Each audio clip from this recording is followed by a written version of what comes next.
Bonjour à toutes et à tous, j'ai le plaisir aujourd'hui de vous retrouver dans une toute nouvelle vidéo exceptionnelle puisque je suis actuellement à Eisenach avec Romain, Product Manager du Grandland.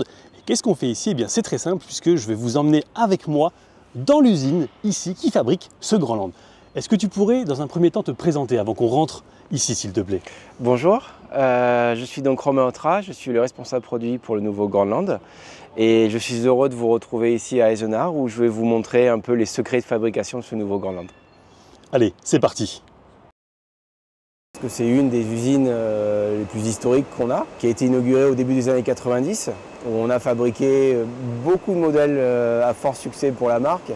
La Vectra par exemple au tout début, on a eu aussi la Corsa, l'Astra, la Dame et maintenant le Grandland dans sa deuxième génération. Eisenach a spécifiquement été développé et on a beaucoup investi, plus de 130 millions d'euros pour pouvoir justement fabriquer le Grandland en version 100% électrique.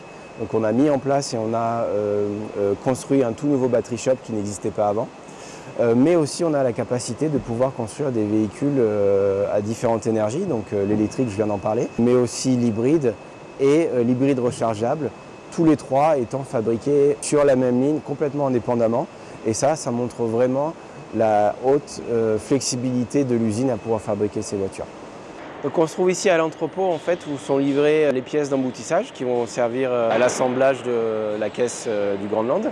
Alors il faut savoir que traditionnellement, Eisenach a été fabriqué pour une logistique par train et donc c'est pour ça qu'on a des rails qui arrivent directement dans l'entrepôt. Donc le train arrive dans l'entrepôt, décharge les pièces et repart vide et ensuite les pièces passent directement sur la ligne. Donc je parlais tout à l'heure de logistique du train, donc je me trouve ici dans un wagon où des pièces ont été déchargées pour la fabrication des véhicules. Mais on utilise aussi les trains pour les véhicules une fois qu'ils sont terminés.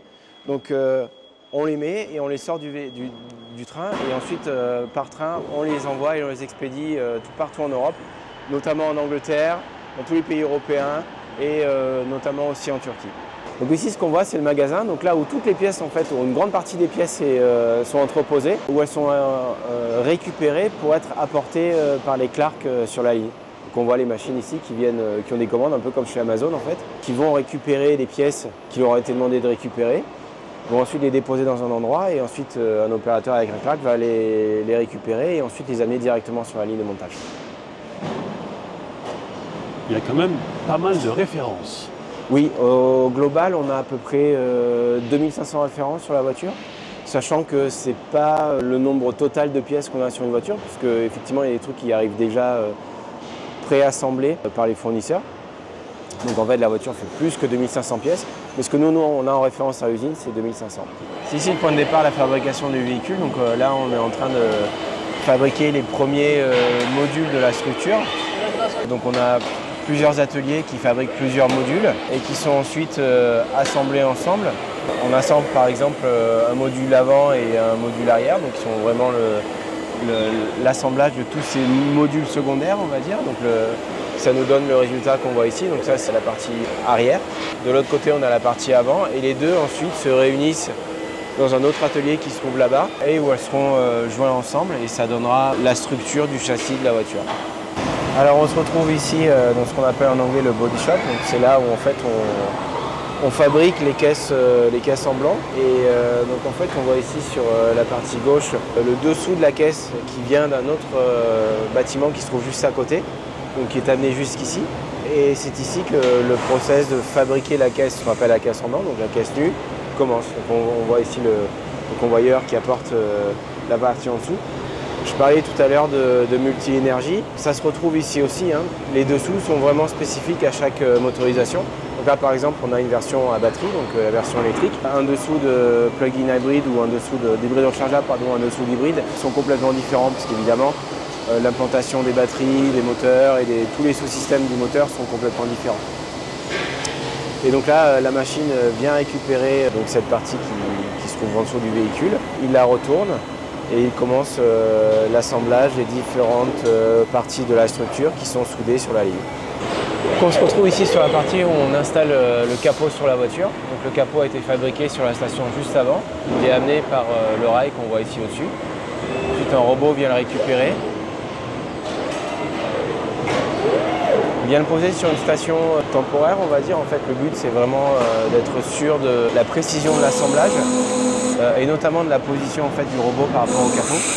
Donc le robot va le laisser, va le repositionner, il va le reprendre exactement la position là où il doit être, pour pouvoir ensuite l'installer sur la voiture, exactement dans la position où il doit être installé.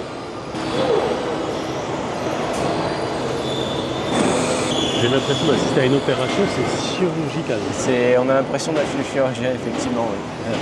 Donc on a installé le capot, on a installé les portes qui seront ensuite enlevées pour pouvoir être assemblées sur la ligne de montage à l'usine. Bien maintenant le moment où on fait un test qualité, notamment pour vérifier que tous les assemblages soient au millimètre, que les ajustements entre les différents panneaux de carrosserie sont exactement là où ils doivent être. Et ce test qualité est procédé par des robots qui donc en fait mesurent tous les différents ajustements de manière extrêmement précise. Donc quand la caisse est terminée ici dans le body shop, elle est envoyée directement en atelier peinture où elle sera peinte. Et une fois que ce process est terminé, elle est envoyée sur la partie assemblage où donc l'assemblage final va commencer. Donc ici on se retrouve le tout début en fait de la ligne d'assemblage. Donc en fait ce qu'on voit ici c'est une caisse qui vient de l'atelier peinture. Donc c'est une caisse qui est déjà peinte et qui va commencer en fait son assemblage final. Donc là on la voit, le dessin. Alors il faut savoir que sur cette caisse, il y a le haillon arrière qui est déjà installé. Donc il est installé juste avant en fait, de prendre l'ascenseur. Et là donc on voit la voiture qui rentre dans la ligne, qui est complètement nue. Et donc les travailleurs vont commencer à assembler ce qu'on appelle le garnissage, c'est-à-dire toutes les parties plastiques que le client va au final. Il n'y a pas les portières pour faciliter l'installation. Effectivement, les portières, en fait, il y a plusieurs parties qui sont assemblées en parallèle du véhicule, pas sur la ligne. Ça concerne les portières, ça concerne les tableaux de bord. Les portières, en fait, on les mettra à la fin. Le but, évidemment, c'est pour pouvoir assurer l'accessibilité au véhicule, pour pouvoir faire toutes les opérations de montage facilement. Mais ça reste quand même des modules qui sont assez complexes à monter, puisque dans une portière, il y a du garnissage, mais il y a aussi des câbles, il y a tout un tas de choses qui doivent être assemblées avant de pouvoir l'installer sur la voiture. On va voir un petit peu comment on installe un toit ouvrant sur le Grandland. D'ailleurs, je vous rappelle que j'avais fait l'essai du Grandland avec le toit tout le temps ouvert.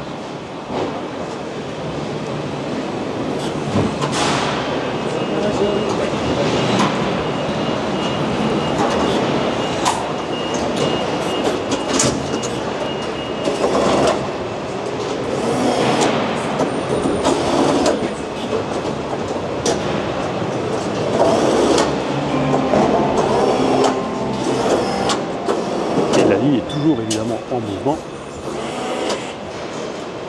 Et voilà, c'est fait. Le toit ouvrant est installé. Et à côté, on parle de garniture, c'est ça? Donc ici, ce qu'on voit en fait, c'est l'isolation phonique en fait, du véhicule, avec toutes ces parties en mousse qu'on va mettre sous les tapis par exemple, pour garantir un niveau de confort sonique optimal au véhicule.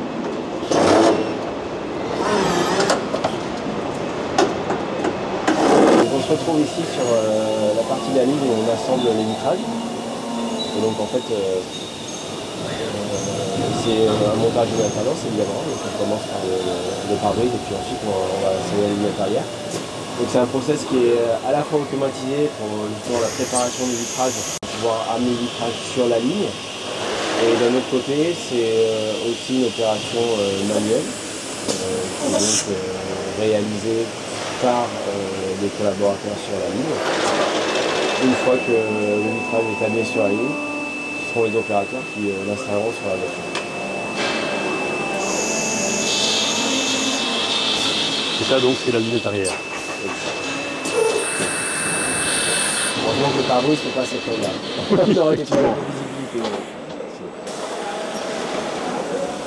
On n'est pas sur une Opel GT. Non, on n'est pas sur une Opel GT.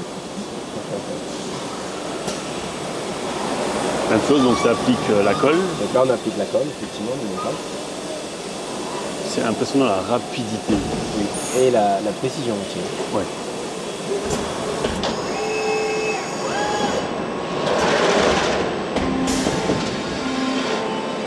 Là on voit bien la machine qui va récupérer le métrage et qui va l'amener sur la ligne.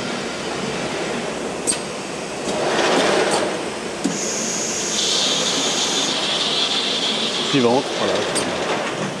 Donc en fait ici on se retrouve un peu dans une ligne dans la ligne, puisque c'est là où c'est une ligne dédiée à l'assemblage des planches de bord. Donc là on arrive en fait à la fin du process. Après avoir installé la structure de la planche de bord, et on voit bien il y a une structure métallique qui assure la rigidité de l'ensemble. On vient ensuite installer tous les différents éléments de la planche de bord, que ce soit les éléments plastiques, les écrans, la colonne de direction. Et là on se retrouve en fait sur la partie finale en fait où les différents décors de la planche de bord vont être installés et où la planche de bord va être finalisée. Et donc ensuite quand elle est terminée, cette planche de bord là va être installée dans la ligne principale dans un des véhicules qu'on a vu tout à l'heure. Là vous voyez les commodos, l'écran évidemment. Alors ici le volant à droite. C'est quand même assez particulier. Et ici, le volant à gauche, comme chez nous. Donc là, on est sur la partie où on installe la planche de bord qui est finalisée, donc on a vu tout à l'heure. Cette planche de bord est amenée par un rail qui se trouve juste au-dessus et qui est amené ensuite directement sur la ligne. Et donc ensuite, c'est nos opérateurs qui vont amener cette planche de bord sur la voiture. Alors ce qui est intéressant de noter, c'est que tout est séquencé sur la production, donc c'est exactement la bonne planche de bord pour la voiture qui est sur la ligne en ce moment. Et tout est géré en fait informatiquement pour être sûr qu'on fabrique les bonnes voitures qui ont été commandées par le client. Avec une conduite à droite. Donc ici effectivement c'est une conduite à droite, donc c'est une Vauxhall, ou peut-être une Opel aussi, on a aussi des Opel conduite à droite sur certains marchés, par exemple la Lande. Ça, on le saura quand on mettra le logo plus tard. Là, on est à la fin du process qu'on appelle le garnissage. Et donc, on voit qu'effectivement, à l'intérieur de la voiture, toutes les parties que le client va toucher sont en fait installées. Donc, on parle vraiment des garnissages plastiques, des moquettes sur le sol, du tableau de bord. Et donc, ensuite, la prochaine étape, ça va être ce qu'on appelle en anglais car final, où le process de mariage entre le châssis et la carrosserie va avoir lieu. Ouais, donc en fait ce qu'on a ici c'est le couvercle du premier bac de batterie qui a été assemblé sur la ligne. Bon, c'est un peu un souvenir parce que effectivement c'est quand même quelque chose de pouvoir faire pour la première fois dans cette usine un pack électrique. Et pour l'occasion on a demandé à tous les gens qui ont participé, notamment du projet ingénierie, des gens qui sont dans l'usine et notamment moi, donc de l'équipe marketing, de faire un autographe dessus et de regarder en dessous. C'est pour l'anecdote. On est ici dans le battery shop, donc c'est une zone qui a été spécialement construite pour le nouveau Groenland et pour notre capacité à fabriquer des batteries pour ce véhicule qui est aussi offert en 100% électrique. Donc là, ce qu'on voit là, c'est le premier atelier du battery shop où en fait les structures du pack batterie sont entreposées et dans lequel la machine va choisir en fait en fonction de la séquence de production qui a été mise en place. Donc on voit bien ici les différentes structures qui sont possibles et ensuite en fait le robot va récupérer la bonne structure, va ensuite la mettre sur ce qu'on appelle un carrier qui va ensuite la porter sur la prochaine station qui se trouve juste à côté. Et c'est dans cette station-là en fait où on prépare la structure du pack. Donc ce cadre qui est d'ailleurs en aluminium va être préparé avec un espèce de produit qui sera mis en fait juste en dessous des cellules et dont en fait la fonction principale c'est vraiment d'évacuer la chaleur pour justement éviter que le pack batterie monte trop en température. Donc en fait c'est le mélange de deux produits, qu'on appelle un produit A et un produit B, ça c'est très bien, mais au moins c'est facile à comprendre. Et donc la machine en fait va faire elle-même le mélange de ce produit-là et va ensuite l'appliquer directement dans le pack de batterie. Donc on peut voir ici la machine qui est en train de faire son travail. Donc ensuite la prochaine étape, ça va être en fait le mariage des cellules et de ce pack de batterie qui vient d'être préparé. Donc en fait les cellules arrivent dans des cartons. Dans chaque batterie, on a 12 cellules dans chaque emplacement du pack qui vient d'être préparé. Ça sera encore un robot qui va récupérer les cellules et les mettre directement. C'est un balai de robot assez impressionnant.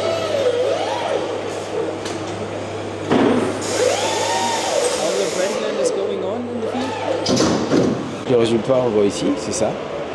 Donc on a un pack batterie qui commence à ressembler à un vrai pack batterie. Donc on voit bien, on retrouve bien la structure en aluminium. On retrouve les 12 cellules qui viennent d'être installées.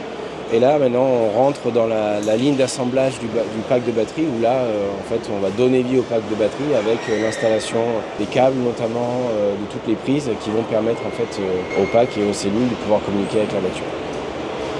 Et des batteries qui viennent notamment de chez ACC dans le nord de la France. Alors tout à fait. On est les premiers modèles et marques chez Stellantis à équiper nos voitures des batteries ACC, donc des cellules ACC, qui sont effectivement fabriquées à Douvrin dans la Gigafactory, qui viennent directement de là-bas. Donc là on est sur la station qui vient mettre les couvercles sur le pack batterie. Donc on voit bien ici les robots qui sont en train de visser les vis qui vont attacher les couvercles sur le pack batterie. Donc il y a 80 vis qui sont mises au total.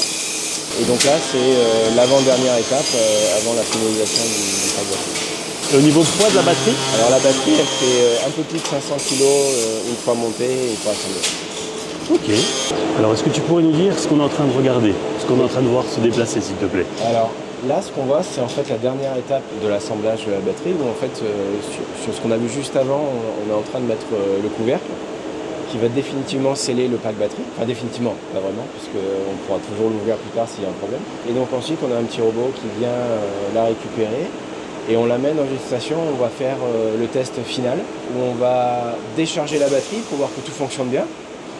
Et on va aussi tester qu'elle est bien étanche, parce qu'évidemment il faut absolument qu'aucun corps étranger, que ce soit liquide, puisse rentrer dans le pack. Hein.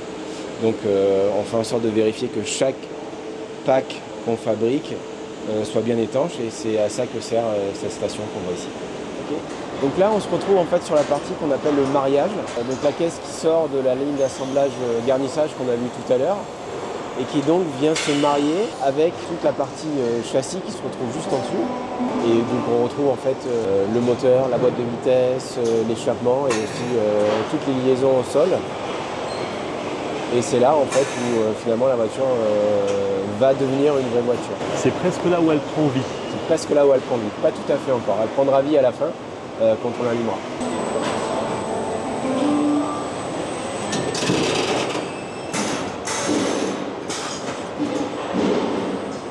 C'est impressionnant de rapidité. Et vous le voyez ici, ça attend déjà pour opérer un nouveau mariage avec un véhicule qui est juste au-dessus de nous, qui est là. Donc le visor est en 3 parties, on a la partie centrale éclairée avec les logos et ensuite on a les feux, les projecteurs qui viennent se greffer pour donner l'ensemble visuel d'un visor fini. Avec des optiques bien spécifiques chez Opel, ça fait critère important, les optiques chez Opel? Oui, tout à fait, et notamment sur la technologie qu'on utilise sur les optiques. C'est une des marques de fabrique de la marque, donc justement, d'offrir la meilleure technologie en termes d'éclairage sur le marché. Sur le Grand Land, on a lancé une innovation avec l'IntelliLux HD, avec plus de 50 000 pixels, qui est donc une définition vraiment haute définition de l'éclairage. On est les seuls sur le marché aujourd'hui à fournir 50 000 pixels. Donc ici on est sur la partie assemblage des pare-chocs. Alors ce qui est intéressant de noter sur les pare-chocs, c'est que contrairement à la planche de bord et aux portes, les pare-chocs ne sont pas assemblés à l'usine, mais arrivent directement assemblés par le fournisseur. Donc on les reçoit directement comme ça. Et donc ensuite ils sont déjà prêts à monter et à être installés sur la ligne.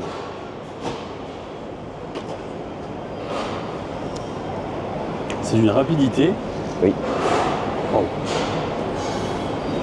Alors effectivement, pendant la période de développement, il y a une grande partie ingénierie qui est allouée à la facilité de montage dans l'usine. Hein. C'est une des choses qui est développée et qui est regardée par les ingénieurs pour que justement les temps de montage soient les plus rapides et les plus faciles possibles.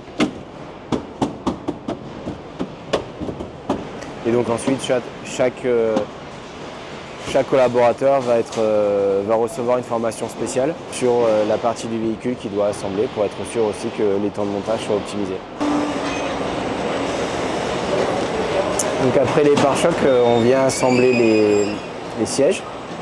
Donc on commence par la banquette arrière. Donc toujours un peu le même principe, hein, c'est-à-dire qu'il y a un ascenseur et une ligne qui vient amener les sièges, les bons sièges pour le bon véhicule.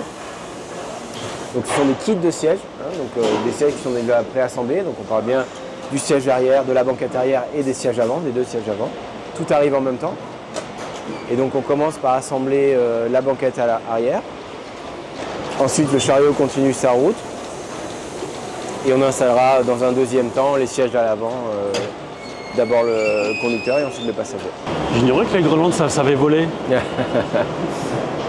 C'est pas une fonction qu'on a encore mis en place sur la voiture, mais peut-être qu'un jour ça va arriver.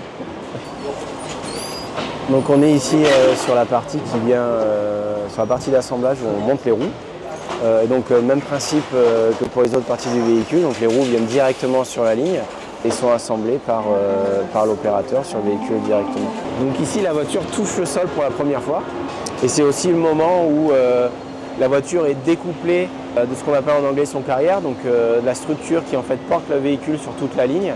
Et à partir de ce moment-là, la voiture est complètement autonome, elle est sur ses roues pour la première fois et elle va entamer l'assemblage final jusqu'à la fin, ce qu'on appelle un end-of-line. Là on arrive à l'assemblage final, hein.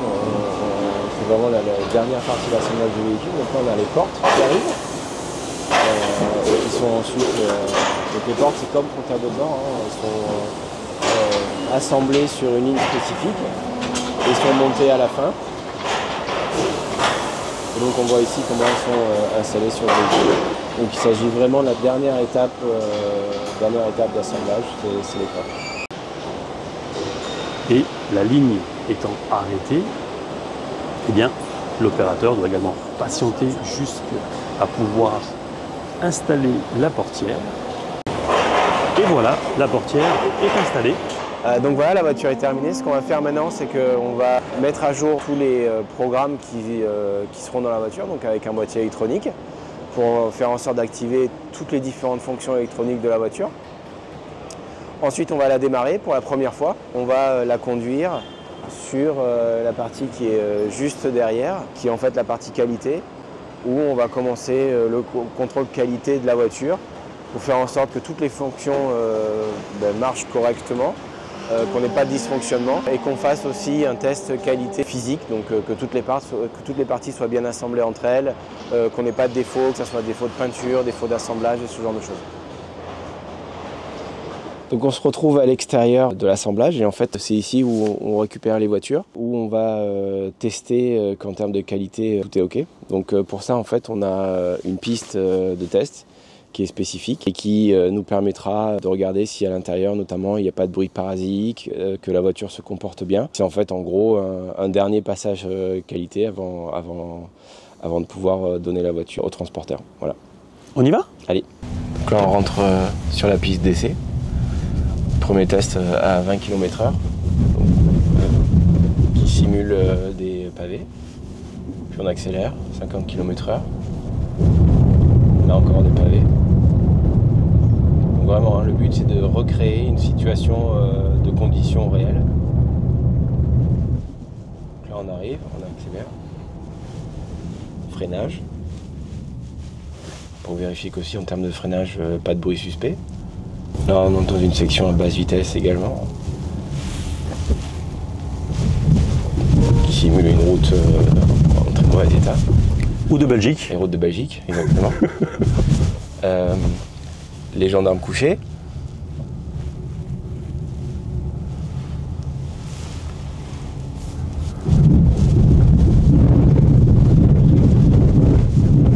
Ce sont vraiment des tests là pour le coup qui sont un peu exagérés, hein, donc on est vraiment en pause pour voir si vraiment il y a un souci dans des conditions un petit peu plus extrêmes. Et ce sont des voitures qui sont choisies au hasard ou toutes les voitures passent par là. Ok. Ouais. Ça fait partie du protocole. Ok, très bien. Donc là on entre dans un autre test où on fait on teste la partie gauche de la suspension et la partie droite alternativement, puis les deux en même temps. Effectivement, le client ne rencontrera pas ça tous les jours et heureusement.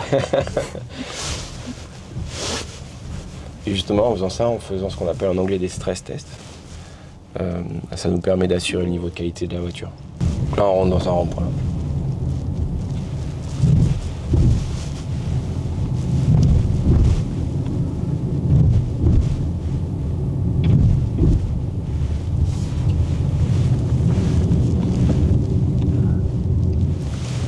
virage plus serré. Effectivement.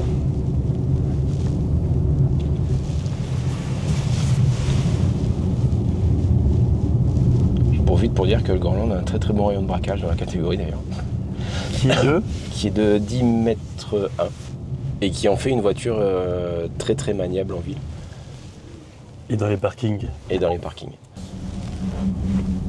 Donc là on va tester le freinage.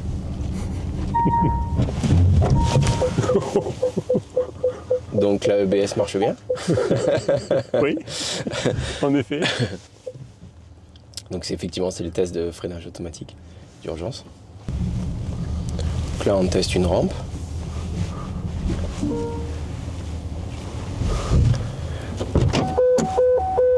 Là on va tester que le freinage automatique marche bien.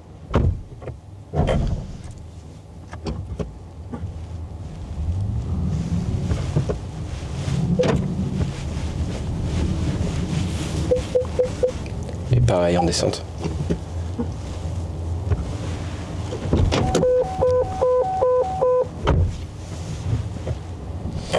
Donc on a une fonction de sécurité, hein, quand on ouvre la porte, le frein à main automatique s'enclenche automatiquement. Pour justement éviter que la voiture parte toute seule. Et donc ce test nous permet de vérifier que cette fonction marche bien dans la voiture. Donc là, ce qu'on regarde, c'est si la caméra de recul marche bien. Donc là, on a la version à 360 degrés.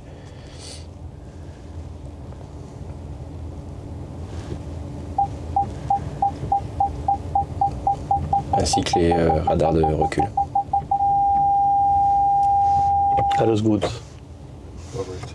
On rentre sur la dernière partie de la piste. On est un peu plus vite, donc on est à peu près à 60-70 km/h. On va freiner à 30. Ralentisseur.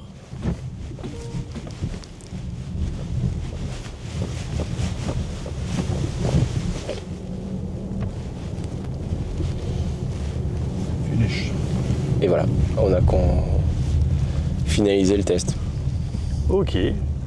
Voilà donc pour la genèse du Grandland. Vous avez découvert un petit peu son histoire, comment est-ce qu'il est fabriqué ici à Eisenach. J'espère que ça vous aura plu. Mais avant toute chose, je tenais à remercier Karine, Romain, Colin et notamment également Wim de Opel Belux pour m'avoir permis d'être ici en un temps record. Et c'est vrai que je dois vraiment le remercier notamment pour cela. Si ça vous a plu, je vous invite à vous abonner, à liker et à partager. Et je vous rappelle aussi que vous retrouvez déjà sur ma chaîne l'essai de l'Opel Grandland en version PHEV, c'est-à-dire en version plug-in hybride. Et quant à moi, je vous dis à très vite pour de prochaines aventures auto et moto. Ciao!